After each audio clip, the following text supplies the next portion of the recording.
Download aplikasi Tarbiyah Sunnah di handphone Anda. Tersedia di Google Play dan App Store. Bismillahirrahmanirrahim. Assalamualaikum warahmatullahi wabarakatuh. Alhamdulillahirabbil alamin. Wabihi nasta'in ala umurid dunya waddin. Wassalatu wassalamu ala asyrafil anbiya'i wal mursalin. Nabiyyina Muhammad wa ala alihi wa sahbihi ajma'in. Wa man ihtada bihudah wattaba atharahu ila yaumiddin. Amma ba'd. Rabbi israh li sadri wa yassir li amri wahlul 'uqdatam min lisani yafqahu qawli. Allahumma inna nas'aluka ilman nafi'a wa rizqan thayyiba wa amalan mutaqabbala. Allahumma anfa'na bima 'allamtana wa 'allimna ma yanfa'una wa zidna ilma. Ayyuhal ikhwah wal akhwat, kaum muslimin wal muslimat yang semoga senantiasa dirahmati dan semoga senantiasa diberkahi oleh Allah Subhanahu wa taala. Alhamdulillah, kembali kita dipertemukan oleh Rabbuna Jalla wa Ala dalam majelis ilmu yang berbarokah di salah satu rumah dari rumah-rumah Allah Subhanahu wa taala yang mulia, yang kita mohon kepada Allah Subhanahu wa taala agar menurunkan barokahnya, rahmatnya kepada kita. Kita mohon kepada Allah Subhanahu wa taala untuk menganugerahkan ilmu yang bermanfaat kepada kita, yang membuahkan amal saleh, yang membuahkan ketakwaan, sehingga menjadi bekal bagi kita untuk menghadap Allah Subhanahu wa taala dengan selamat dan bahagia. Ma'asyiral muslimin wal muslimat rahimani wa rahimakumullah. Insyaallah taala kita akan melanjutkan kajian kita pada pembahasan 40 hadis seputar tazkiyatun nufus, kesucian hati. Ya, dengan mempelajari hadis-hadis yang tertuang dalam buku ini, diharapkan kita diberi oleh Allah Subhanahu wa taala kesucian hati, kebeningan hati, dan hati yang selamat dari noda-noda, dari kotoran-kotoran. Kita telah sampai pada hadis yang ke-9. Bismillahirrahmanirrahim. Hadis yang ke-9 adalah tentang muraqabah, derajat tertinggi. An Umar bin Al-Khattab radhiyallahu anhu qala, dari sahabat Umar bin Khattab, semoga Allah Subhanahu wa taala meridhoinya. Dan sahabat Umar bin Khattab adalah sahabat Nabi yang sangat dekat, yang sangat dicintai bersama Abu Bakar As-Siddiq radhiyallahu an. Beliau juga termasuk as-sabiqun al-awwalun, sahabat yang awal-awal masuk Islam. Beliau juga termasuk di antara 10 sahabat yang dijamin masuk surga. Beliau juga yang selalu membersamai Nabi sallallahu alaihi wasallam. Bahkan ketika meninggal dunia pun kuburannya disandingkan dengan Nabi alaihi salatu wassalam. Oleh karenanya wajib bagi kita mencintai para sahabat, terutama sahabat Abu Bakar dan Umar yang sangat dicintai oleh Allah dan Rasulnya. Tidak boleh bagi kita mencela para sahabat, membenci para sahabat, melaknat para sahabat, mengkafirkan para sahabat, terlebih sahabat-sahabat Nabi yang mulia, yang sangat dicintai oleh Allah dan Rasulnya.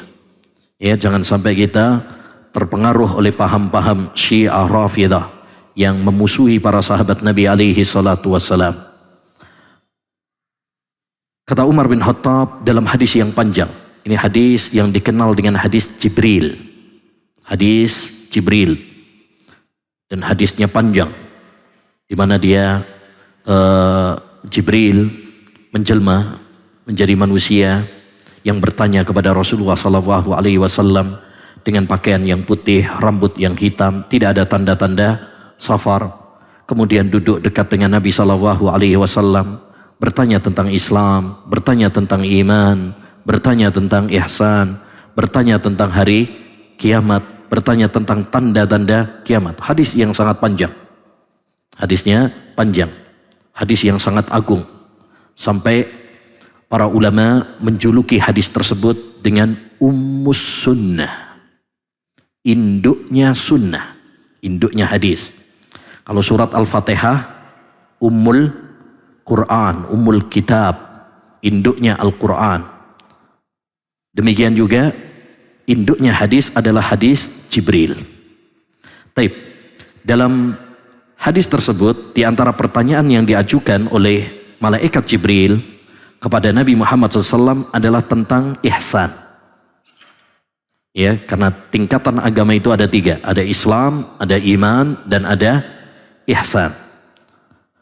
Tatkala Jibril bertanya kepada Nabi SAW tentang ihsan, maka Nabi SAW menjawab, al-ihsan an ta'budallaha ka'annaka tarah, fa in lam takun tarahu fa innahu yaraka.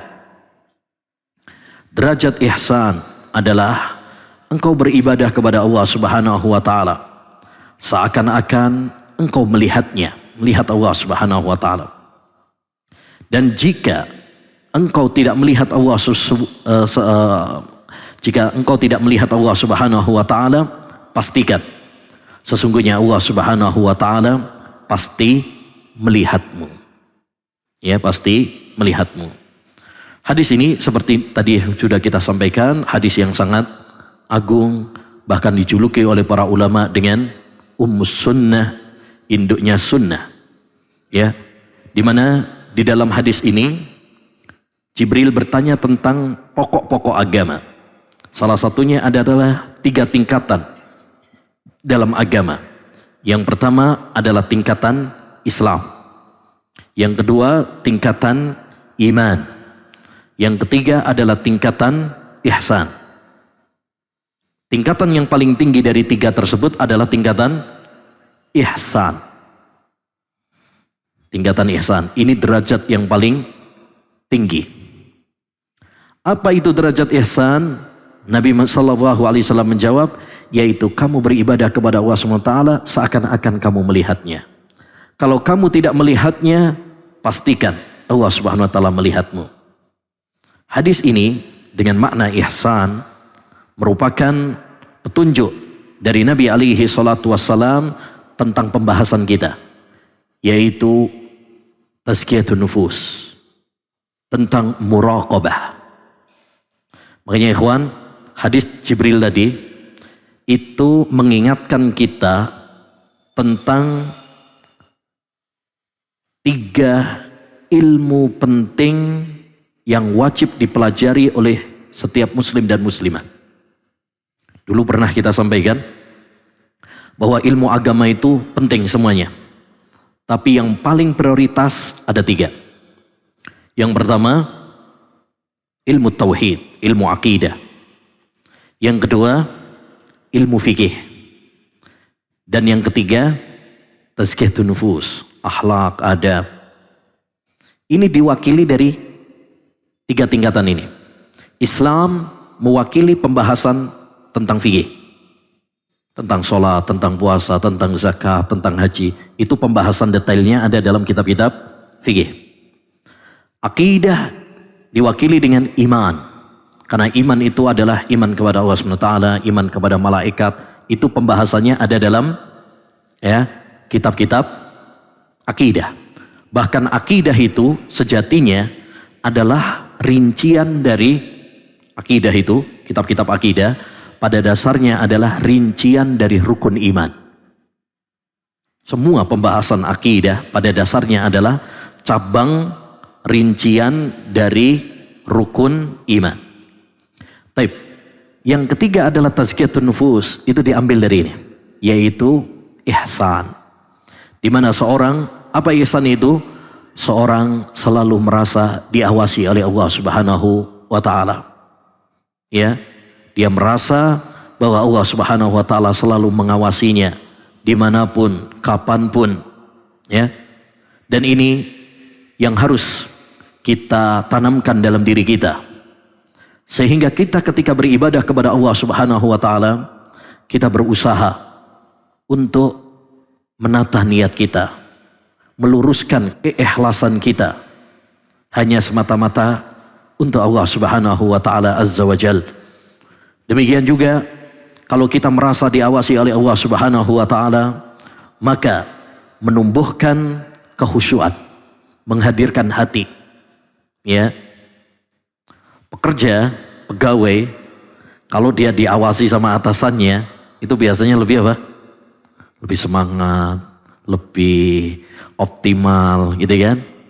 Demikian juga seorang hamba, tatkala dia sadar, ketika dia beribadah, diawasi oleh Allah Subhanahu wa taala, maka ya akan lebih ya terarah hidupnya. Dia tidak mungkin mengucapkan suatu ucapan kecuali yang mendatangkan ridha Allah Subhanahu wa taala, karena dia sadar bahwa mendengar apa yang dia ucapkan. Dia tidak mungkin melakukan suatu amalan kecuali amalan yang diridhoi dan dicintai oleh Allah Subhanahu wa taala, karena dia sadar bahwa Allah Subhanahu wa taala selalu mengawasinya, melihatnya. Jadi ya, yang wajib bagi kita semuanya ayyuhal ikhwah untuk menanamkan muraqabah, merasa diawasi sama Allah Subhanahu wa taala. Dan ini ayyuhal ikhwah sangat penting sekali.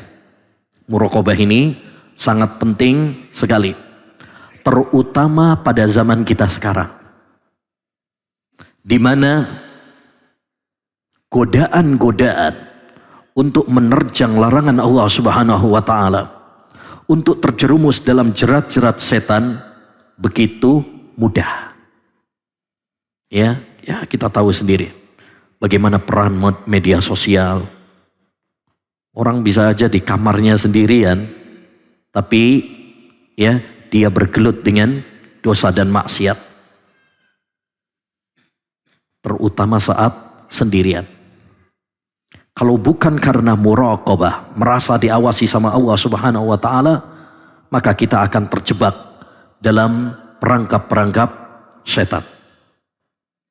Tapi kalau kita merasa diawasi oleh Allah Subhanahu wa taala, walaupun kita sedang sendirian di tengah malam gelap gulita, tidak ada istri yang melihat kita, tidak ada anak, tidak ada suami, tidak ada ayah, ibu yang melihat kita, ya, tapi kita yakin Allah Subhanahu wa taala pasti melihat kita, mengawasi kita. Kalau ini kita tumbuhkan dalam diri kita, maka kita akan selamat dari dosa-dosa. Oleh karenanya, tanamkan dalam diri kita ikhwan, akhwat, dan ini nasihat terutama untuk diri saya pribadi. Ya, di tengah gencarnya dan mudahnya orang terjerumus dalam dosa, terutama media sosial zaman sekarang ini, yakinlah bahwa itu adalah ujian dari Allah Subhanahu wa taala kepada kita. Allah sedang menguji siapa di antara kita yang benar-benar takut sama Allah Subhanahu wa taala, dan siapa di antara kita yang hanya casingnya sebagai wali-wali Allah Subhanahu wa taala, tapi sejatinya dia adalah wali-wali setan saat di tengah sendirian. Allah Subhanahu wa taala berfirman dalam surat Al-Maidah, "Ya ayyuhalladzina amanu la yabluwannakumullahu bisyai'in minas sayd tanaluhu aydikum wa rimahukum liya'lamallahu may yakhafuhu bil ghaib." Wahai orang-orang yang beriman, dan sering saya sampaikan, sebuah ayat jika didahului dengan panggilan wahai orang-orang yang beriman, maka itu adalah ayat yang penting untuk kita perhatikan. Sebagaimana kata sahabat Abdullah bin Mas'ud, "Idza sami'tallaha yaqul ya ayyuhalladzina amanu fa'ar'iha sam'ak." Kalau kamu mendengar wahai orang-orang yang beriman di dalam Al-Qur'an, maka pasanglah telingamu baik-baik, karena itu adalah ayat yang penting. Ya, karena itu merupakan konsekuensi keimanan. Lalu kata Allah SWT, wahai orang-orang yang beriman, Allah akan menguji kalian dengan buruan yang bisa ditangkap oleh tangan kalian dan senjata kalian. Yakni dulu para sahabat dan Nabi Muhammad SAW, dulu sebelum ihram dalam umroh atau haji, itu berburu. Ya, berburu. Ketika belum ihram, kalau belum ihram itu kan masih boleh untuk berburu ya. Ihram itu artinya niat masuk dalam manasik haji atau umrah. Seperti kita sebelum takbiratul ihram masih boleh apa? Bicara, masih boleh makan, minum. Nah, tapi kalau sudah takbiratul ihram nggak boleh. Nah, orang berangkat haji atau umrah sebelum dia ihram itu masih boleh berburu. Tapi kalau sudah ihram, salah satu larangan ihram adalah berburu.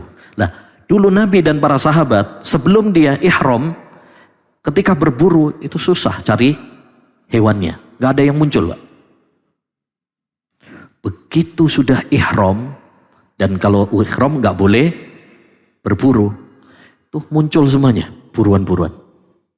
Hewan-hewan yang tadi gak keluar, ketika sudah ihram malah bermunculan.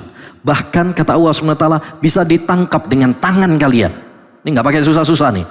Gampang, pakai tangan aja bisa, pakai senjata bisa. Ya, apa arti dari kemudahan ini? Kata Allah Subhanahu Wa Taala, liya'lamallahu man yakhafuhu bil ghaib. Allah pengen tahu siapa yang betul-betul takut sama Allah Subhanahu Wa Taala. Artinya, dimudahkannya seorang hamba untuk menerjang larangan Allah Subhanahu Wa Taala, itu hakikatnya adalah ujian. Allah sedang menguji seorang hamba, apakah dia takut sama Allah Subhanahu Wa Taala atau takutnya cuma sama manusia. Oleh karenanya, ikhwan, zaman kita sekarang pun demikian. Kita sekarang gampang sekali melakukan dosa, terutama dengan adanya media sosial ini. Ya, ingat ayat yang mulia ini. Ketika Allah memudahkan engkau untuk menerjang larangan Allah Subhanahu Wa Taala, bukan berarti Allah mempersilahkan dan mengizinkan. Tetapi sejatinya Allah sedang menguji keimanan kita, menguji ketakwaan kita, menguji rasa takut kita. Apakah kita takut hanya kepada Allah ataukah takut hanya kepada manusia? Makanya penting sekali menanamkan muraqabah dalam diri kita. Kalau kita merasa diawasi sama Allah SWT, kapanpun, dimanapun, ya, antum akan selamat dari dosa. Kenapa? Karena pengawasan Allah itu luas. Tapi kalau kita cuma merasa takut sama manusia, suami takutnya cuma sama istri, ya, anak takutnya sama orang tua, pengawasan manusia terbatas. Kalau pejabat cuma takutnya sama KPK, pengawasannya terbatas. Ketika merasa aman dari pengawasan mereka,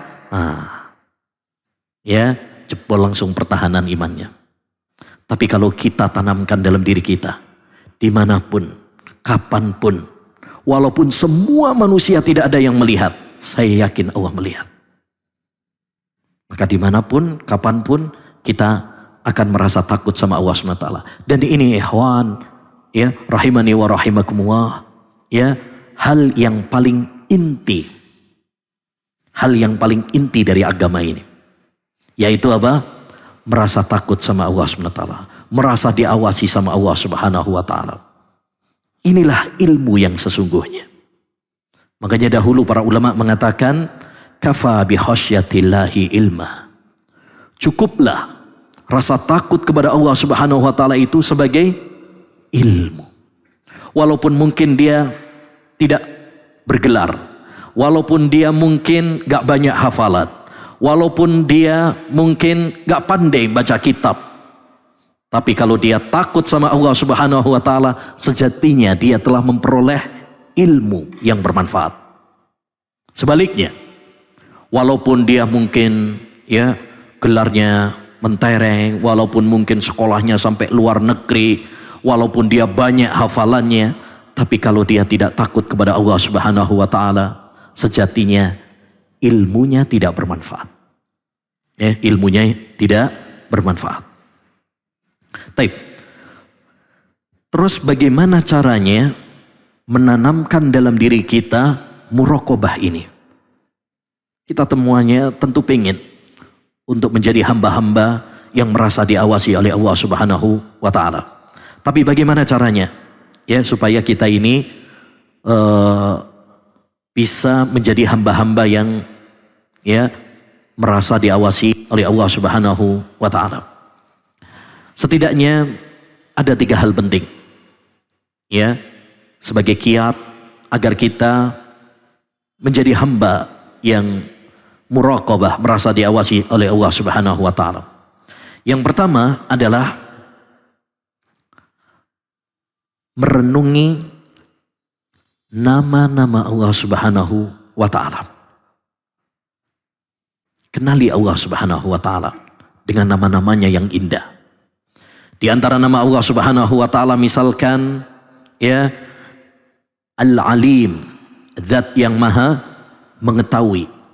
As-Sami, zat yang maha mendengar. Al-Basir, yang maha mengetahui, melihat. Ya. Demikian juga Al-Muhit, yang ilmunya meliputi segala sesuatu. Ar-Raqib, yang mengawasi. Kalau ini kita hadirkan dalam diri kita, Allah SWT mengawasi saya. Allah SWT mengetahui saya. Allah mendengar pembicaraan saya. Allah SWT melihat perbuatan saya. Kalau ini kita hadirkan dalam diri kita, maka kita akan takut kepada Allah Subhanahu wa taala. Makanya dalam Al-Quran surat Taha Allah mengatakan, innama yakhshallaha min ibadihil ulama. Sesungguhnya yang takut kepada Allah Subhanahu wa taala itu orang-orang yang berilmu, yang kenal kepada Allah Subhanahu wa taala. Kata para ulama us-salaf, man kana lillahi a'raf kana billahi akhwaf. Siapa yang semakin kenal sama Allah Subhanahu wa taala, maka dia akan semakin takut sama Allah Subhanahu wa taala. Ya, maka kenali Allah Subhanahu wa taala dengan nama-namanya, dengan sifat-sifatnya, agar kita semakin takut sama Allah Subhanahu wa taala. Yang kedua, ayyuhal ikhwah, ya, kiat yang kedua agar kita menghadirkan muraqabah dalam diri kita adalah dengan senantiasa mengingat Allah Subhanahu wa taala. Berzikir kepada Allah Subhanahu wa taala dengan lisan kita, dan yang paling utama adalah dengan hati kita. Jangan cuma lisan saja berzikir tapi hatinya kosong. Tidak. Tapi ya sebaliknya, hendaknya bagi kita berzikir kepada Allah Subhanahu wa taala itu lisannya, tapi juga apa? Hatinya juga. Makanya, ikhwan, banyak sekali zikir-zikir yang diajarkan kepada kita. Mulai dari bangun tidur sampai tidur lagi. Itu ada zikirnya. Bangun tidur ada zikirnya, masuk toilet ada zikirnya, keluar toilet ya ada zikirnya. Kemudian pakai baju ada zikirnya. Berangkat ke masjid, keluar rumah ada zikirnya. Masuk masjid ada zikirnya, keluar masjid ada zikirnya. Ya, demikian seterusnya. Demikian juga kalau kita membaca mushaf Al-Quran, tidak ada satu lembar pun di dalam Al-Quran kecuali di situ ada nama Allah Subhanahu wa taala. Kenapa? Kenapa kita selalu dianjurkan berzikir ini, zikir itu? Kemudian di dalam mushaf Al-Quran pun selalu ada disebut nama Allah Subhanahu wa taala. Kata para ulama, agar kita selalu ingat sama Allah Subhanahu wa taala. Agar kita tidak lupa, agar kita tidak lalai kepada Allah Subhanahu wa taala. Kapanpun, dimanapun, ingat sama Allah Subhanahu wa taala. Jangan jadikan Allah Subhanahu wa taala hanya diingat saat-saat kita butuh saja. Kayak ambulan. Ya. Kapan kita perlu ambulan? Ya pas butuh saja. Jangan jadikan Allah Subhanahu wa taala seperti itu. Dimanapun, kapanpun, selalu kita harus selalu ingat sama Allah Subhanahu wa taala. Ya. Yang ketiga, hendaknya bagi kita untuk muhasabah, introspeksi diri. Kita introspeksi tentang keadaan kita, apa yang sudah kita lakukan, perbuatan baik apa yang sudah kita kerjakan, dosa apa yang sudah kita lakukan, kemudian bagaimana langkah selanjutnya untuk memperbaiki diri kita, meningkatkan kualitas diri kita. Ya, jadi ada muhasabah. Hasibu anfusakum qabla an tuhasabu. Kata Umar bin Khattab radhiyallahu an, introspeksilah diri kalian sebelum kalian nanti diinterogasi oleh Allah Subhanahu wa taala. Sebelum kalian nanti dihisab oleh Allah Subhanahu wa taala. Ya. Makanya ikhwan, sebagian ulama ya, bukan semuanya, sebagian ulama ada yang berpendapat tidak ada dosa besar, dosa kecil. Ya, walaupun jumhur ulama, mayoritas ulama mengatakan dosa itu terbagi menjadi dua, ada dosa besar, ada dosa kecil. Tapi sebagian para ulama mengatakan tidak ada dosa besar, dosa kecil. Semua dosa besar. Kenapa? Karena yang dilihat bukan dosanya. Tapi yang dilihat itu adalah kepada siapa kita bermaksiat. La tandur ila sihoril khotiyah, walakin indur ila man asaita. Kata mereka, yakni sebagian ulama ini, jangan kamu lihat kualitas kecilnya dosa. Tapi lihatlah kepada siapa kamu bermaksiat. Ya, yaitu kepada Allah Subhanahu wa taala. Zat yang memberikan rizki kepada kita, yang memberikan begitu banyak nikmat kepada kita, mengatur hidup kita. Apa kita pantas untuk bermaksiat kepadanya? Padahal dia selalu apa? Ya, selalu berbuat baik sama kita. Kita sesama manusia saja. Kalau ada orang yang baik sama kita, ya kan? Malu kita kalau membalas ya air susu dengan air tuba. Kalau ada orang yang berbuat baik kepada kita, malu kita kalau kita kemudian berbuat jahat kepadanya. Karena kalau kita seperti itu, kita lebih parah daripada anjing. Anjing itu, siapapun yang berbuat baik kepadanya, dia akan membalas kebaikannya. Tapi kalau kita ya membalas orang yang berbuat baik kepada kita dengan kejahatan, berarti kita lebih parah daripada anjing. Kalau itu kepada manusia saja tidak pantas, bagaimana kepada Allah Subhanahu wa taala? Apa pantas Allah Subhanahu wa taala yang selalu memberikan nikmat kepada kita, memberi makan kita, memberi nafas kita, memberikan pakaian kepada kita, memberikan rizki kepada kita, mengatur hidup kita, kemudian kita bermaksiat kepadanya? Ya, tentu itu suatu hal yang tidak pantas. Baik, kita lanjutkan hadis yang ke-10. Tentramkan hati dengan membaca Al-Quran. An Abdullah bin Mas'udin radhiyallahu anhu qal, dari sahabat Abdullah bin Mas'ud Abu Abdurrahman, semoga Allah meridhoinya, beliau mengatakan qala Rasulullah sallallahu alaihi wasallam, Rasulullah sallallahu alaihi wasallam bersabda, man qara'a harfan min kitabillah falahu bihi hasanah. Barang siapa yang membaca satu huruf Al-Quran, satu saja, maka baginya satu kebaikan. Wal hasanatu bi asri amsalihha, dan setiap satu kebaikan itu dilipat gandakan oleh Allah hingga 10 kebaikan. La aqul alif lamin harf, walakin alifun harf, walamun harf, wa mimun harf. Aku tidak mengatakan alif lam mim mim itu satu huruf, tapi alif satu huruf, lam satu huruf, dan mim satu huruf. Baik.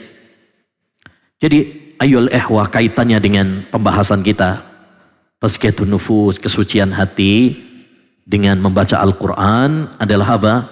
Kalau kita pingin hati yang bersih, kalau kita pingin hati yang suci, kalau kita pingin hati yang bening, perbanyaklah membaca Al-Quran. Al-Quran akan melembutkan hatimu. Al-Quran akan membersihkan hatimu dari kotoran-kotoran. Semakin sering kita membaca Al-Quran, semakin kinclong, semakin bersih ya hati kita dari noda-noda dan kotoran-kotoran. Ingat, ikhwan, kebersihan itu ada dua. Ada kebersihan batin, kebersihan hati kita. Bersihkan hati kita dari syirik, dari bid'ah, dari maksiat, baik itu kedengkian, hasad, sombong, dan lain sebagainya. Itu kotoran-kotoran. Yang kedua adalah kebersihan zahir yang nampak, kebersihan pakaian, kebersihan badan, kebersihan lingkungan. Banyak orang hanya peduli kepada kebersihan zahir yang nampak, tapi tidak peduli dengan kebersihan batin. Padahal ini jauh lebih penting. Ya, kalau kita ingin hati kita bersih, kalau kita ingin hati kita lembut, perbanyaklah membaca Al-Quran. Karena Al-Quran menambah keimanan seorang hamba. Sebagaimana Allah Subhanahu wa taala berfirman dalam Al-Quran surat Al-Anfal ayat 2. Innamal mu'minuna alladhina idza dzukira wajilat qulubuhum wa idza tuliyat alaihim ayatuhu zadatuhum imana wa ala rabbihim yatawakkalun. Sesungguhnya orang-orang yang beriman itu, ini mukmin yang sejati, mukmin yang sempurna imannya, apabila disebut nama Allah Subhanahu wa taala bergetar hatinya. Jadi orang beriman itu kalau dibacakan ayat-ayat Al-Quran merinding. Ya. Makanya ikhwan, salah satu yang perlu kita introspeksi pada diri kita adalah saat membaca Al-Quran atau saat mendengarkan Al-Quran. Sahabat Ibnu Mas'ud pernah mengatakan, carilah hati kalian di 3 tempat. Saat membaca Al-Quran, saat dalam majelis ilmu, dan saat kalian sedang bersendirian. Lalu kata beliau, jika kalian tidak mendapati hati kalian bergetar di 3 tempat tersebut, mintalah sama Allah Subhanahu wa taala agar Allah memberikan hati kepada kalian. Karena sesungguhnya kalian tidak punya hati. Ya. Yang hati kalian apa? Hati yang sakit, hati yang mati. Karena hati yang selamat, hati yang hidup, hati yang sehat itu adalah ketika dalam majelis ilmu, ketika dibacakan ayat-ayat Quran, ini apa? Hidup dia. Ya, bertambah imannya. Makanya kata Allah selanjutnya, wa idza tuliyat alaihim ayatuhu zadatuhum imana. Apabila dibacakan kepada mereka ayat-ayat Al-Quran, bertambah iman mereka. Lihat para sahabat Nabi SAW. Sebagaimana dalam hadis yang sebelumnya pernah kita baca, hadis yang ke-6. Tatkala Nabi SAW menyampaikan nasihat kepada mereka, apa kata rawi, sahabat Irbad ibnu Sariyah? Ya, kata beliau, Zarafat lahal a'yun wa wajilat minhal kulub. Hati kami bergetar dan air mata kami ya bertetesan, yakni nangis para sahabat, karena mereka memiliki hati yang bersih. Kenapa hati mereka bersih? Karena jarang maksiat. Kenapa kita sulit untuk menangis? Kenapa kita sulit ya untuk meneteskan air mata? Kenapa kita sulit bergetar hati kita? Karena hati kita penuh dengan kotoran dan dosa. Kata Al-Hafidh Ibnu Rajab Al-Hambali, Al-qalbu idza qallat dhunubuhu asra'at dam'atuhu. Hati itu kalau sedikit dosanya maka akan gampang meneteskan air mata. Seperti hatinya para sahabat Nabi Sallallahu Alaihi Wasallam.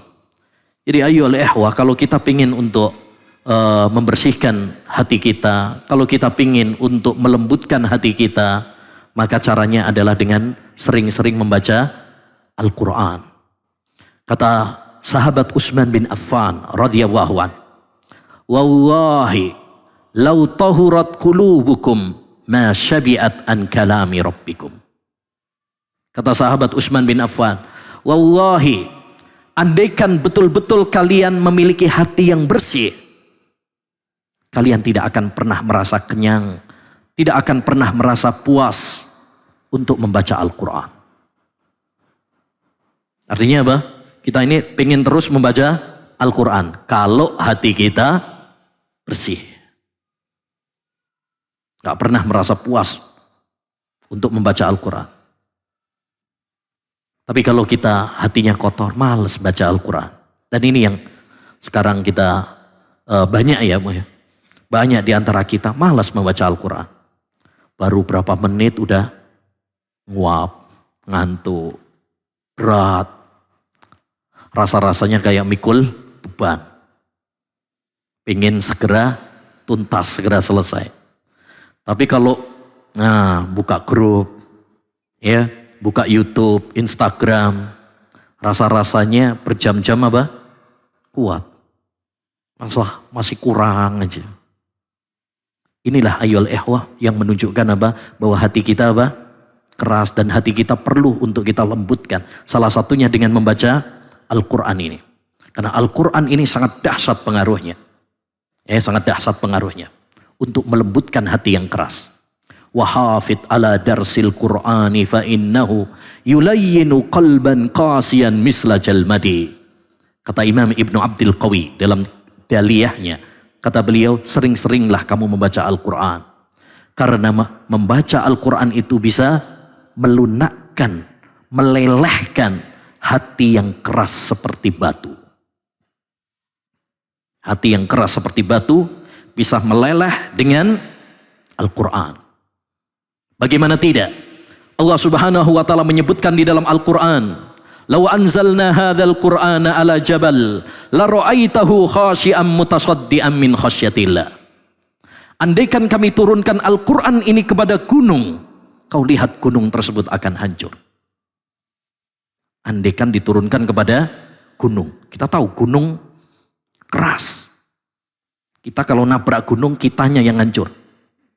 Ya. Itu saja, andaikan Al-Quran diturunkan kepada gunung, gunungnya yang hancur. Nah, masalahnya, ya, apakah hati kita lebih keras daripada gunung? Banyak kita dibacakan ayat-ayat Al-Quran, gak terpengaruh sedikit pun. Ya, jarang di antara kita yang bergetar, jarang di antara kita yang menangis, ya, jarang di antara kita yang bertambah imannya. Maka ini harus menjadi introspeksi bagi kita. Ya, introspeksi bagi kita. Jangan-jangan karena kita kurang membaca Al-Quran. Oleh karenanya, ayyuhal ikhwah rahimani wa rahimakumullah, kalau kita pengen hati kita bersih, perbanyak membaca Al-Quran. Apalagi Nabi SAW di dalam hadis ini memberikan motivasi yang sangat besar. Apa itu? Setiap satu huruf yang kamu baca akan dilipat gandakan oleh Allah Subhanahu wa taala minimal 10 kali lipat. Ya, minimal 10 kali lipat. Satu huruf. Kalau kita membaca mushaf, pakai mushaf Madinah itu ya, satu baris saja, satu baris, itu perkiraan antara ya berapa? 450 huruf sampai 500. Berarti kali 10 5.000. Ya, antum baca cuman satu baris saja itu sudah dapat 5.000 pahala. Ya, 5.000 pahala. Kalau satu juz itu bisa ya 100-an ribu. Kalau antum bisa ya 30 itu bisa ya, bisa sampai 3 juta lebih. 3 juta lebih pahala yang kita raih. Jadi kalau kita malas membaca Al-Quran, coba diingat-ingat ya, pahala membaca Al-Quran. Berapa juta pahala yang kita sia-siakan. Oleh karenanya, ayyuhal ikhwah rahimani wa rahimakumullah, luangkan waktu kita untuk membaca Al-Quran. Luangkan waktu kita ya untuk membaca Al-Quran. Jangan jadikan Al-Quran hanya sekedar untuk pajangan. Jangan jadikan Al-Quran hanya dijadikan sebagai jimat. Sebagian orang cuma jadiin jimat. Masang ayat kursi di pintunya di rumahnya. Buat apa? Tuyul biar gak masuk. Bukan itu tujuan Allah menurunkan Al-Quran. Al-Quran diturunkan oleh Allah SWT supaya kita membacanya. Supaya kita mempelajarinya. Artinya, tafsirnya. Supaya kita mengamalkan isi kandungannya. supaya kita merenunginya. Itulah tujuan Allah menurunkan Al-Quran. Sebagaimana kata Allah Subhanahu wa taala, ya, kitabun anzalnahu ilaika mubarak liyadabbaru ayatihi waliyatadzakkara ulul albab. Inilah Al-Quran yang kami turunkan kepadamu wahai Muhammad dengan penuh keberkahan, kebaikan-kebaikan yang melimpah. Tujuannya apa? Liyadabbaru ayatihi, agar mereka merenungi ayat-ayatnya, mentadaburi. Dan kita nggak mungkin mentadaburi kalau kita nggak ngerti tafsirnya. Makanya ayat ini menunjukkan kepada kita anjuran untuk apa? Mempelajari Al-Quran. Mempelajari Al-Quran bukan cuma sekedar mempelajari tajwidnya dan tahsinnya. Sekarang alhamdulillah banyak sekarang program-program apa? Tajwid, tahsin, alhamdulillah.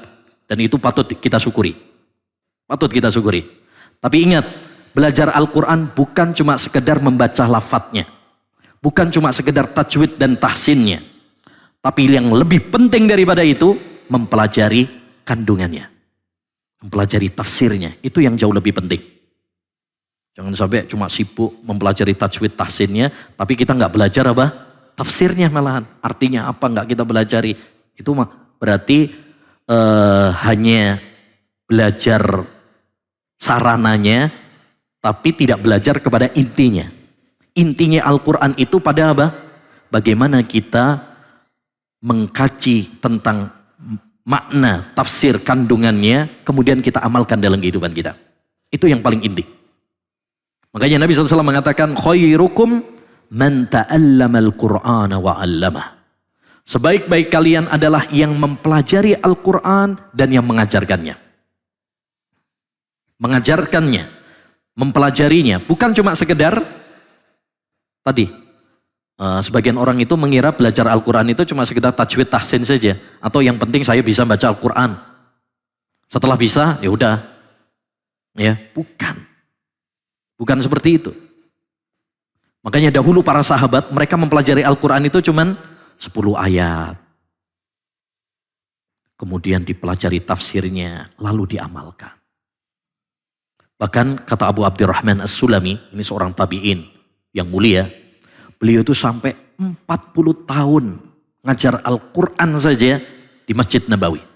Karena hadis ini.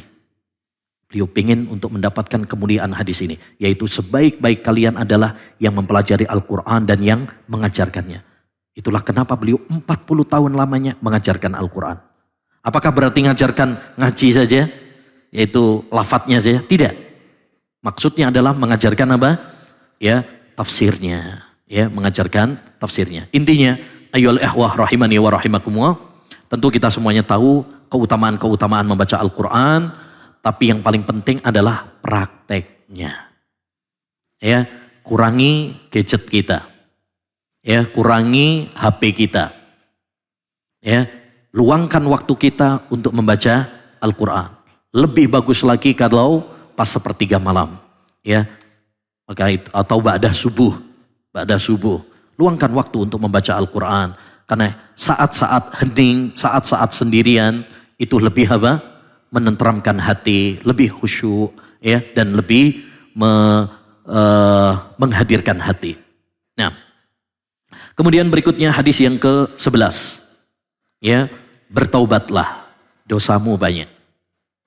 Anil Aghar ibni Yasar al-Muzani qala, dari sahabat Aghar bin Yasar al-Muzani.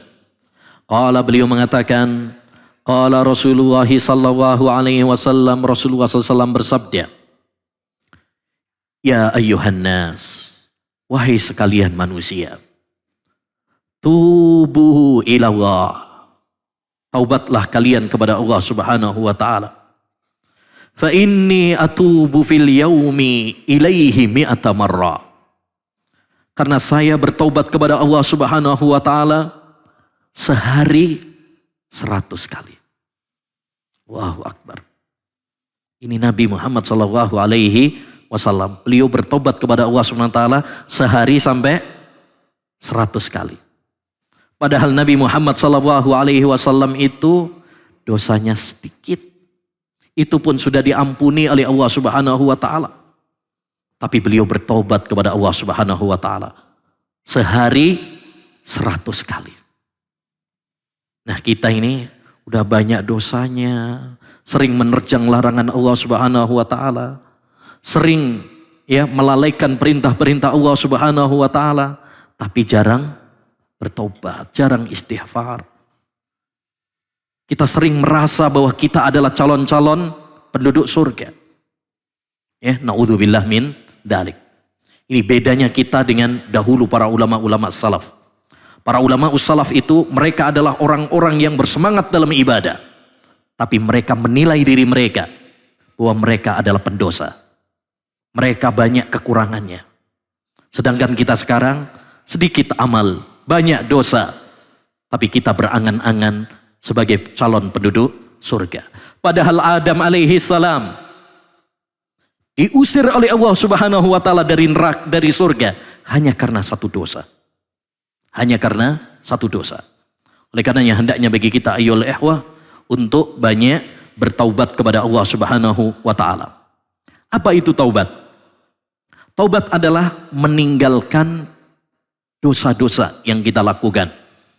Dengan penuh penyesalan dan kita bertekad untuk tidak mengulanginya karena rasa takut kita kepada Allah Subhanahu wa taala. Ini definisi taubat kepada Allah Subhanahu wa taala, dan taubat hukumnya wajib. Sebagaimana Allah Subhanahu wa taala berfirman, "Ya ayyuhalladzina amanu tubu ilallahi taubatan nasuha." Dalam surat At-Tahrim ayat 8. Kata Allah Subhanahu wa taala, "Wahai orang-orang yang beriman." Sekali lagi, kalau ada ayat kemudian didahului dengan wahai orang-orang yang beriman, berarti ayat tersebut apa? Penting untuk kita perhatikan. Karena itu merupakan konsekuensi keimanan. Makanya sebagian ulama, namanya Syekh Abu Bakar Al-Jazairi, dahulu beliau pengajar di Masjid Nabawi. Saya sempat mendapati beliau yang meninggal dunia pas corona. Rahimahullah. Beliau punya buku judulnya Nida'atur Rahman li Ahlil Iman. Panggilan-panggilan Allah Ar-Rahman kepada hamba-hambanya yang beriman. Jadi buku itu membahas tentang ayat-ayat yang dimulai oleh Allah dengan Ya ayyuhalladzina amanu. Dikumpulkan sama beliau, kurang lebih 90-an ayat. Kemudian ditafsirkan. Ditafsirkan. Penting untuk mengkaji ayat buku tersebut. Salah satunya ayat ini, yaitu surat At-Tahrim ayat 8. Kata Allah, ya ayyuhalladzina amanu, wahai orang-orang yang beriman. Tubu ilallahi taubatan nasuha. Bertaubatlah kalian kepada Allah dengan taubat yang sesungguhnya. Tubu. Di sini kalau kita belajar bahasa Arab, itu namanya fi'il amr, perintah. Bertaubatlah, ini perintah. Dalam kaidah usul fikih, kalau ada perintah, maka hukum asalnya menunjukkan wajib. Al-aslu fil amri lil wujub. Hukum asal dalam sebuah perintah itu menunjukkan wajib. Sampai ada dalil yang memalingkannya. Jadi, ayyuhal ikhwah, taubat kepada Allah Subhanahu wa taala dari dosa-dosa yang pernah kita kerjakan, hukumnya adalah wajib. Dan manusia tidak luput dari salah.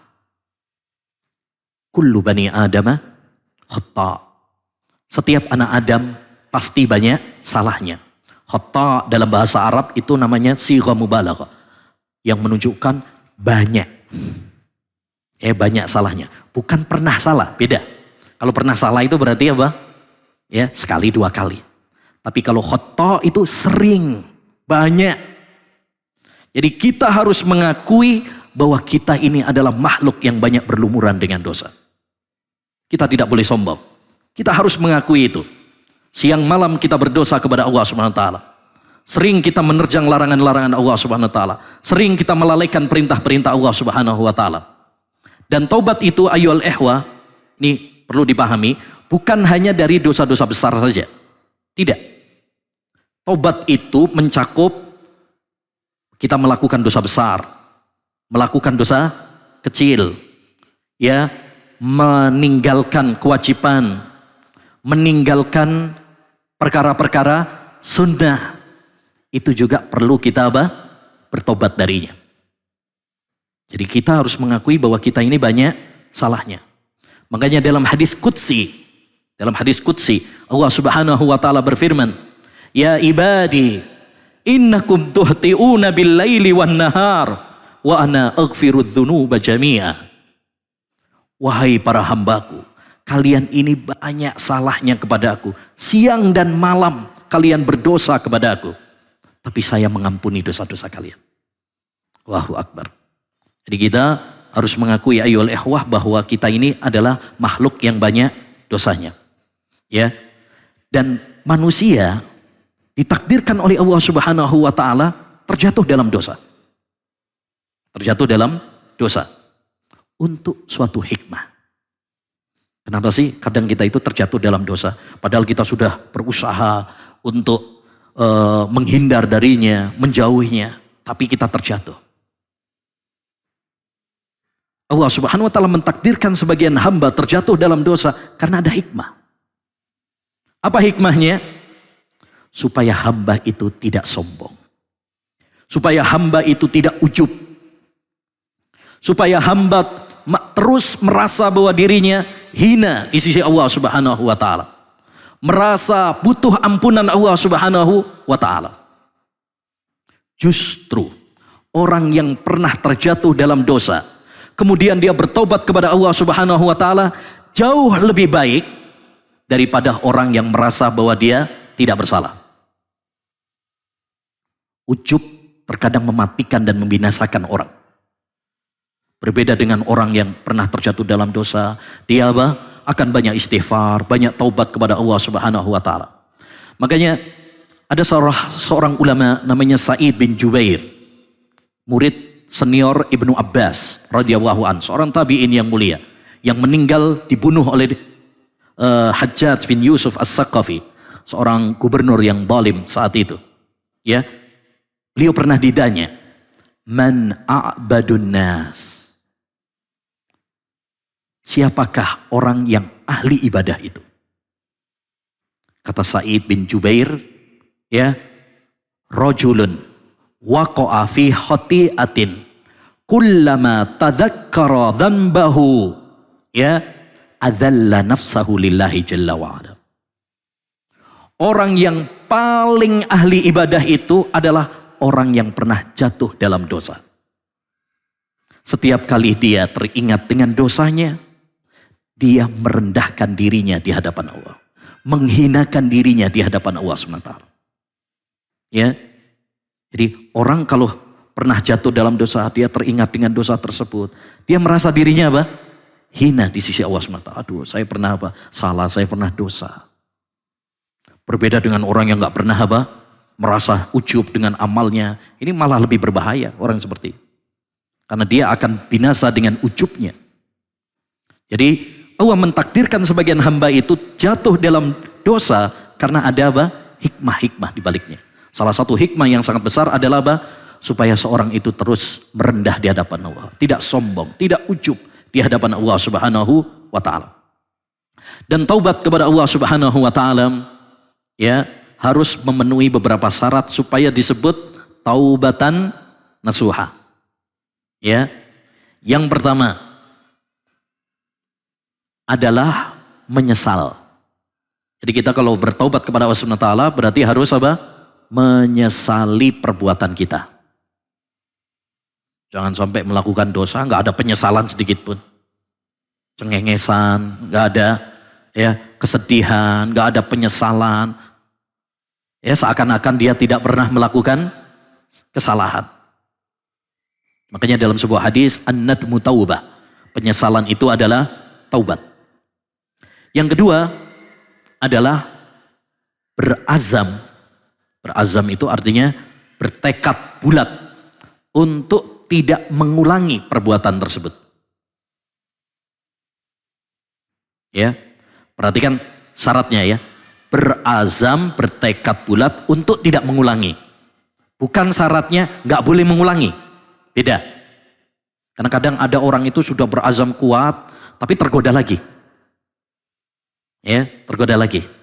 Ada orang, saya ingin taubat, benar taubat kepada Allah SWT, tapi dia tergoda lagi, jatuh lagi. Ya, apalagi kalau sudah kecanduan, berat.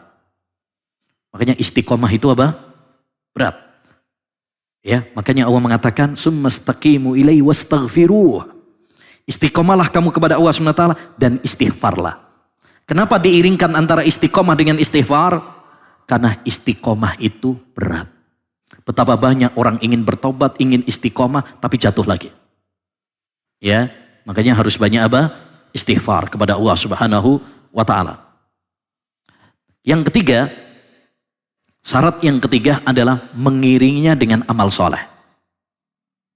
Mengiringinya dengan amal soleh. Karena Allah Subhanahu wa Ta'ala berfirman, "Innal hasanat yudhibnas sayyiat." Karena amal-amal kebaikan itu bisa menghapus dosa-dosa yang kita lakukan. Dalam hadis juga Rasulullah mengatakan, "Wa atbi'is sayyi'atal hasanata tamhuha." Iringilah dosa-dosa itu dengan amal kebaikan, niscaya akan menghapusnya. Jadi kalau kita betul-betul ingin bertaubat, ganti dosa-dosa yang kita lakukan dengan amal kebaikan. Dengan amal-amal kebaikan kepada Allah SWT. Dan kata para ulama, ini kata para ulama, lebih baik lagi jika amal kebaikan itu semisal.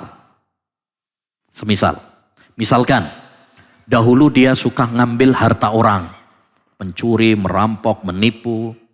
Maka bertobatnya dengan mengiringnya dengan amal kebaikan adalah dengan sodakoh. Karena kalau dulu ngambil, sekarang apa? Memberi. Nah, itu namanya semisal. Itu lebih diutamakan. Kalau bisa seperti itu lebih bagus.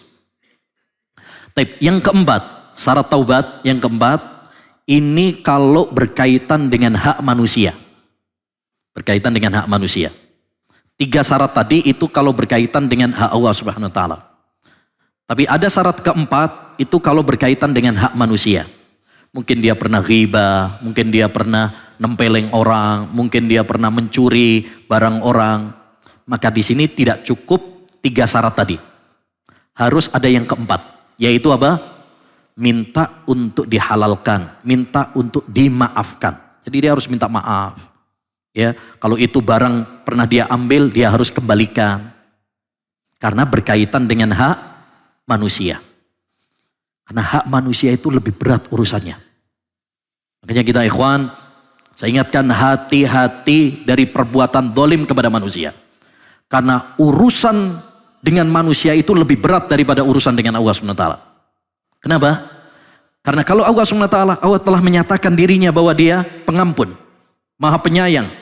Ketika kita jujur dalam bertobat kepada Allah SWT, Allah berjanji akan menerima taubat kita. Tapi kita minta maaf sama teman kita, sama orang, belum tentu dia maafin kita.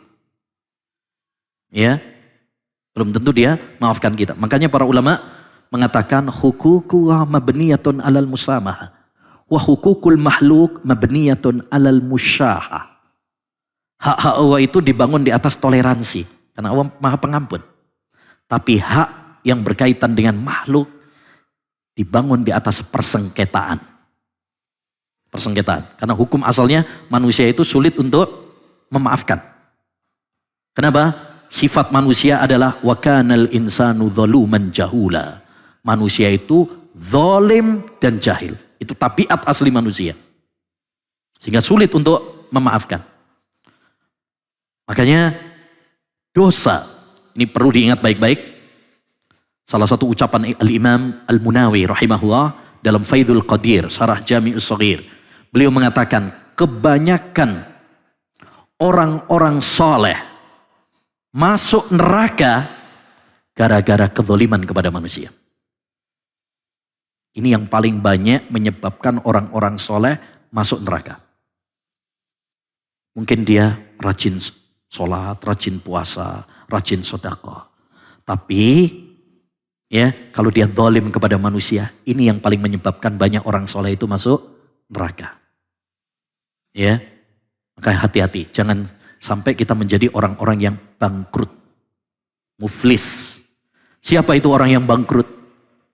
Kata para sahabat, ya orang yang bangkrut ya nggak punya dinar dirham. Kata Nabi, bukan itu. Orang yang bangkrut adalah orang yang besok pada hari kiamat dia datang membawa pahala sholat, dia datang membawa pahala puasa, dia datang membawa pahala sodakoh. Tapi ketika di dunia dia zalim sama orang ini, dia mengambil harta orang ini, dia menodai kehormatan orang ini. Akhirnya ya pahala-pahala dia ditransfer kepada orang-orang yang dia zalimi. Ketika urusan belum selesai, maka dosa orang-orang yang dia zalimi tadi yang ditransfer kepadanya. Ini pahalanya udah habis. Yang mau saldonya yang mau ditransfer udah habis. Tapi urusan belum kelar, belum selesai. Dosa orang-orang tersebut yang ditransfer kepada kita. Inilah orang yang bangkrut. Makanya hati-hati ikhwan dari zalim kepada orang. Ya, menyakiti perasaannya, hatinya, mengambil hartanya, mencoreng nama baiknya dan lain sebagainya. Ya, dalam sebuah hadis yang cukup sebagai peringatan bagi kita.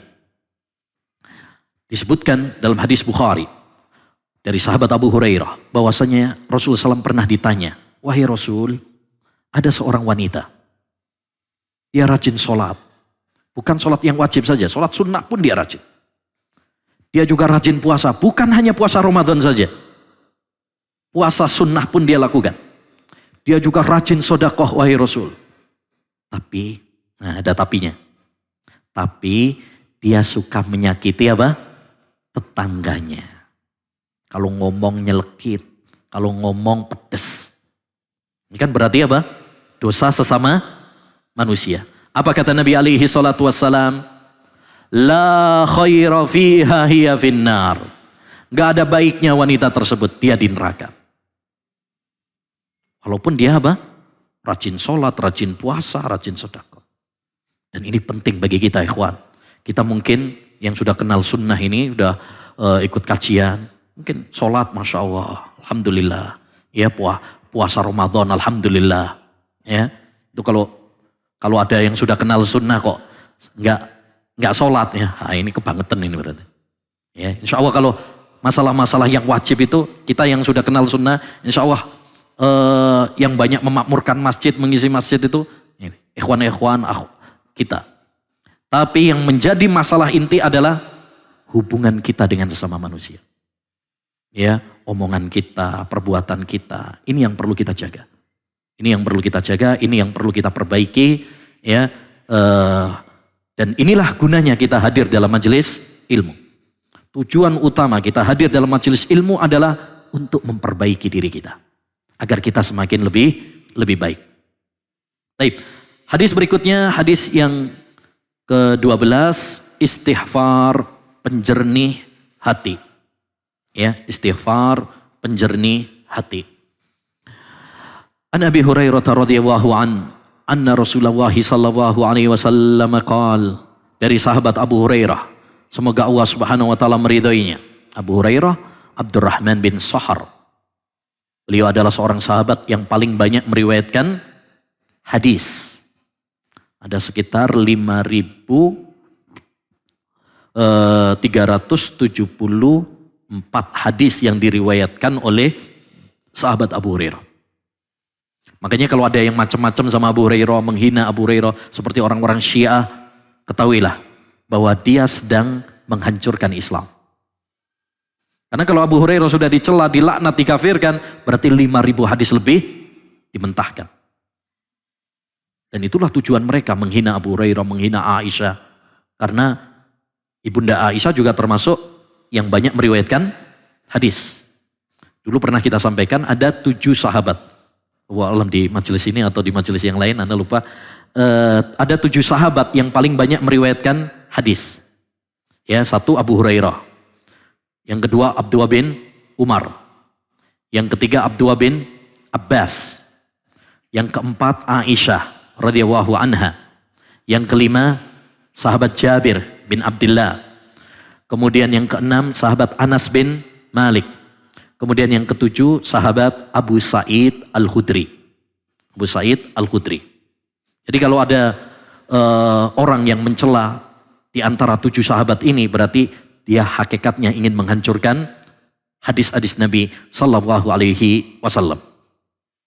Bahwasanya Rasulullah SAW bersabda, Innal abda idza akhta'a khati'atan nukitat fi qalbihi nuktatun sauda. Seorang hamba apabila berbuat kesalahan, berbuat dosa, maka akan terdapat bintik hitam dalam hatinya. Jadi akan dikasih apa? Titik hitam, bintik hitam dalam hatinya. Fa idza huwa naza'a wastaghfar.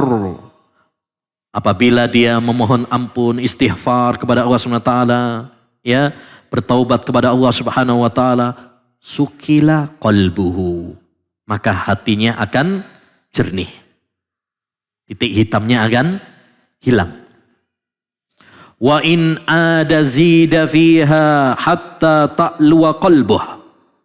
Tapi kalau dia mengulang, yakni ngulangi dosanya lagi, zida fiha akan ditambahkan bintik hitam tersebut di hatinya.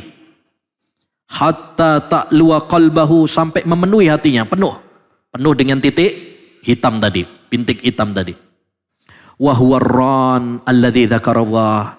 Itulah bintik-bintik hitam tadi, hati yang kelam, ya, hitam dengan dosa-dosa itu, itulah ar-ran yang disebutkan oleh Allah dalam surat Al-Mutaffifin ayat 14. Kalla bal rana ala qulubihim ma kanu yaksibun. Sekali-kali tidak demikian. Sebenarnya hati mereka itu gelap gulita, ya, karena dosa-dosa yang mereka lakukan. Taib. Jadi hadis yang ke-12 ini adalah tentang masalah apa? Istighfar. Apa bedanya taubat dengan istighfar, Ustaz? Kan tadi taubat. Sudah.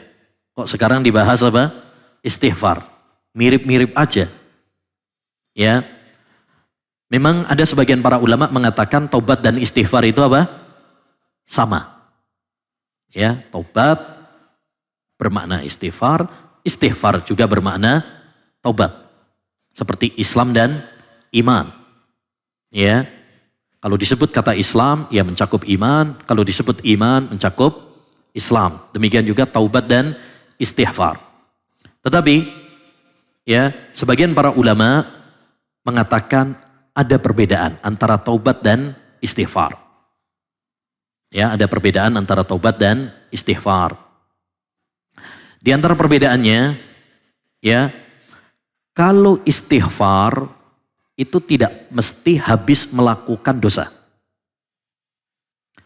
Ya, tapi kalau taubat itu adalah setelah orang itu melakukan dosa. Istighfar itu tidak disyaratkan harus apa? Ya, melakukan dosa dulu. Makanya perhatikan, ketika kita habis sholat, kita mengatakan apa? Astagfirullah, astagfirullah. Habis sholat padahal. Habis sholat, kita mengatakan astagfirullah. Ya, bukan habis berzina, bukan habis ini. Itu menunjukkan, kata para ulama, bahwa istighfar itu tidak disyaratkan habis melakukan dosa. Tapi kalau taubat, itu setelah melakukan dosa. Itu diantara perbedaan antara taubat dan istighfar.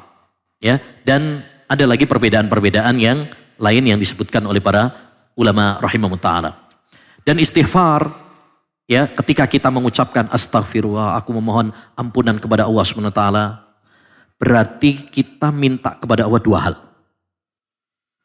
Astagfirullah itu saya minta maghfirah kepada Allah SWT, itu berarti kita minta kepada Allah 2 hal. Yang pertama, kita minta kepada Allah Subhanahu wa taala supaya Allah Subhanahu wa taala menutupi aib kita. Karena ada sebagian orang itu melakukan dosa, oh bongkar aibnya. Oh bongkar aibnya. Maka kita minta agar Allah Subhanahu wa taala menutupi aib-aib kita.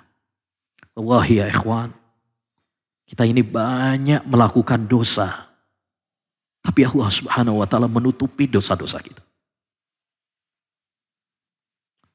Betul kata Al-Qahtani dalam Nuniyahnya. Wallahi law alimu qabiha sarirati la abas salama mayyalqani Wala a'radu anni wa mallu bisuhbati. Wahai andaikan mereka tahu betapa buruknya hati ini, niscaya mereka akan berpaling dariku. Mereka enggak mau dekat-dekat dengan aku. Ya, walakin satarta ma'aibi wa mathalibi. Tapi engkau ya Allah telah menutupi aib-aibku. Ya. Jadi banyak kita melakukan dosa tetapi Allah menutupinya. Makanya ketika kita mengatakan astagfirullah, berarti kita minta supaya Allah menutupi aib-aib kita di dunia. Ya. Yang kedua, kita minta kepada Allah Subhanahu wa taala agar mengampuni dosa-dosa kita kelak di akhirat. Pada saat hisab, ya, pengadilan, ya, sidang akhirat. Kita mohon kepada Allah Subhanahu wa taala supaya nanti kita diampuni oleh Allah Subhanahu wa taala. Jadi ketika seorang itu mengatakan astaghfirullah, berarti dia minta dua hal ini. Allah tutupi aib kita di dunia dan mudah-mudahan Allah mengampuni dosa-dosa kita kelak di akhirat. Dan istighfar adalah sangat penting sekali, ayyuhal ikhwah. Banyak sekali keutamaan-keutamaannya. Di antara keutamaan istighfar yang pertama, ya, dengan istighfar orang itu akan mendapatkan kebaikan-kebaikan di dunia. Seperti turunnya hujan, ya, memperoleh keturunan, kemudian rezeki. Itu sebabnya adalah istighfar. Sebagaimana dalam surat Nuh ayat 10. Kata Allah Subhanahu wa taala, "Faqultu astaghfiru rabbakum innahu kana ghaffara. Yursilis samaa 'alaikum midrara wa yumditkum bi amwali wa banin wa yaj'al lakum jannati wa yaj'al lakum anhara." Kata Nabi Nuh, aku katakan kepada mereka, istighfarlah kalian kepada Allah Subhanahu wa taala, niscaya Allah akan turunkan hujan yang deras kepada kalian.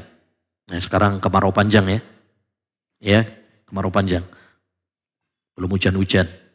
Bahkan di beberapa tempat udah kekeringan, nggak keluar air, ya, bahkan buruk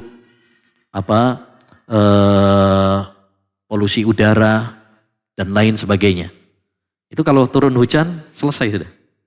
Makanya salah satu solusi, ya, ketika mengatasi kebakaran-kebakaran dan lain sebagainya adalah minta turun hujan, ya. Dengan apa? Dengan istighfar kepada Allah. Mohon kepada Allah Subhanahu wa taala. Ya. Mohon kepada Allah Subhanahu wa taala. Demikian juga wa yumditkum bi amwali wa banin. Allah akan kasih kalian harta, anak. Yang seret rezekinya banyak istighfar kepada Allah. Kok saya susah, ya, nyoba bisnis ini gagal, nyoba bisnis ini gagal. Banyak istighfar kepada Allah SWT. Dan Allah akan kasih apa? Banin, anak. Yang susah cari jodoh, ya, selalu mardut, selalu ditolak, ya, nyari sana sini ditolak terus, banyak istighfar. Termasuk belum dikasih momongan, banyak istighfar kepada Allah Subhanahu wa taala. Mungkin dia sudah nikah tapi belum dikasih anak, banyak istighfar kepada Allah Subhanahu wa taala. Ya, itu solusinya, itu doanya. Jadi kalau ada doa, Ustaz kasih doa saya supaya lancar jodohnya. Ya, istighfar. Itu doanya itu. Diambil dari mana? Dari ayat ini. Ya, dari ayat ini. Wa yumditkum bi amwal wa banin. Dan enggak mungkin orang itu dapat anak kalau enggak nikah dulu kan? Nah. Jadi, ini yang pertama. Yang kedua, di antara faedah dari istighfar ayyuhal ikhwah adalah kita akan dihindarkan dari bencana. Kita akan dihindarkan dari bencana. Selama kita banyak istighfar kepada Allah Subhanahu wa taala, maka itu adalah tameng bagi kita. Perisai yang melindungi dan menjaga kita dari mara bahaya, dari bencana. Kita tahu di Indonesia ini sering kena bencana, musim hujan, longsor, banjir. Musim kemarau, bakaran, kekeringan, ya, belum lagi meletusnya gunung, belum lagi bencana ini, bencana itu. Maka perbanyak istighfar, karena itu bisa menyelamatkan kita, perisai kita dari mara bahaya. Sebagaimana Allah berfirman dalam surat Al-Anfal ayat 33. Wa ma kana Allahu liyu'adzibahum wa anta fihim wa ma kana Allahu mu'adzibahum wa hum yastaghfirun. Tidaklah Allah Subhanahu wa taala mengadab suatu kaum jika engkau wahai Muhammad di tengah-tengah mereka. Jadi kalau masih ada Nabi Muhammad hidup, gak mungkin Allah mengadab mereka. Karena Allah sayang sama Nabi Muhammad. Yang kedua, dan Allah tidak akan mengadab suatu kaum ketika mereka memperbanyak istighfar.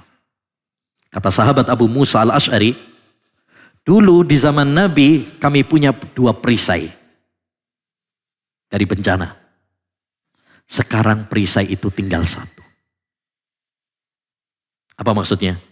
Yang pertama adanya Nabi. Yang kedua istighfar. Perisai itu tinggal 1 karena Nabi sekarang sudah meninggal. Berarti tinggal 1 yaitu istighfar kepada Allah Subhanahu wa taala. Yang ketiga, ayyuhal ikhwah rahimani wa rahimakumullah, di antara keutamaan istighfar kepada Allah Subhanahu wa taala adalah apa yang Rasulullah kabarkan di dalam hadis ini. Dengan istighfar Allah akan bersihkan hati kita. Allah akan sucikan hati kita dari kotoran-kotoran. Dosa itu akan membuat kotoran dalam hati. Bintik hitam dalam hati. Ya, subhanallah. Nabi Muhammad SAW pernah mengabarkan dalam hadis yang sahih. Beliau mengatakan, nazalal hajarul aswad minal jannah. Hajar aswad itu batu yang turun dari surga. Launuhu abyad aslaj. Warna aslinya pertama kali turun itu putih. Ya, dalam sebuah riwayat lafadznya seperti es, ada yang mengatakan seperti susu. Ya, jadi ada perbedaan lafadz. Tapi maksudnya adalah apa? Putih, bersih. Awalnya. Sawwadathu khataya bani Adam. Sekarang menjadi hitam gara-gara dosa anak Adam. Allahu Akbar. Bayangkan. Batu yang keras saja, yang tadinya putih, bisa menjadi hitam gara-gara dosa. Apalagi hati. Maka hati ini kalau banyak melakukan dosa, nih menjadi apa? Hitam. Penuh dengan kotoran. Nah, bisa kita membersihkan hati kita, menjadikan putih lagi, bersih lagi, kinclong lagi, kalau kita banyak istighfar kepada Allah Subhanahu wa taala. Makanya kata Imam Ibnul Qayyim rahimahullah, ya, beliau mengatakan dosa itu, ya, atau rusaknya hati karena 2 hal. Karena dosa dan karena lalai. Karena dosa dan karena lalai. Dan membersihkan hati dengan 2 hal juga. Yaitu dengan zikir kepada Allah Subhanahu wa taala dan dengan istighfar kepada Allah Subhanahu wa taala. Ya. Oleh karenanya, ayyuhal ikhwah, kalau kita pingin hati kita bersih, tadi banyak-banyaklah istighfar kepada Allah Subhanahu wa taala. Banyak istighfar. Ya, sering-seringlah mengucapkan astaghfirullah. Ya. Akui bahwa kita ini banyak salahnya. Inilah sifat seorang mukmin sejati. Dia beramal saleh, dia bersemangat dalam ibadah, dia menjauhi dosa-dosa, tapi dia menilai dirinya, menganggap dirinya adalah pendosa. Berbeda dengan orang-orang munafik. Orang munafik itu malas ibadah, banyak melakukan dosa, tapi dia merasa tertipu dengan luasnya rahmat Allah Subhanahu wa taala. Entah gampang. Allah Maha Pemurah, Allah Maha Pengampun. Gampang. Ntar puasa Arafah beres. Nah, ini hati-hati. Ini kita menggampangkan apa? dosa. Jadi banyak istighfar kepada Allah Subhanahu wa taala agar Allah Subhanahu wa taala mencernihkan hati kita. Baik. Baik, ya insyaallah taala itu yang bisa kita sampaikan. Insyaallah taala nanti kita lanjutkan lagi pada pertemuan berikutnya. Baik, demikian yang bisa kita bahas ya. Mudah-mudahan apa yang telah kita pelajari bermanfaat bagi kita semuanya, menambah ilmu yang manfaat, barokah, dan mudah-mudahan kita diberi kekuatan oleh Allah Subhanahu wa taala untuk bisa mengamalkannya. Amin ya rabbal alamin. Kita tutup dengan doa kafaratul majlis. Subhanakallahumma bihamdika asyhadu an la ilaha illa anta astaghfiruka wa atubu ilaih. Assalamualaikum warahmatullahi wabarakatuh.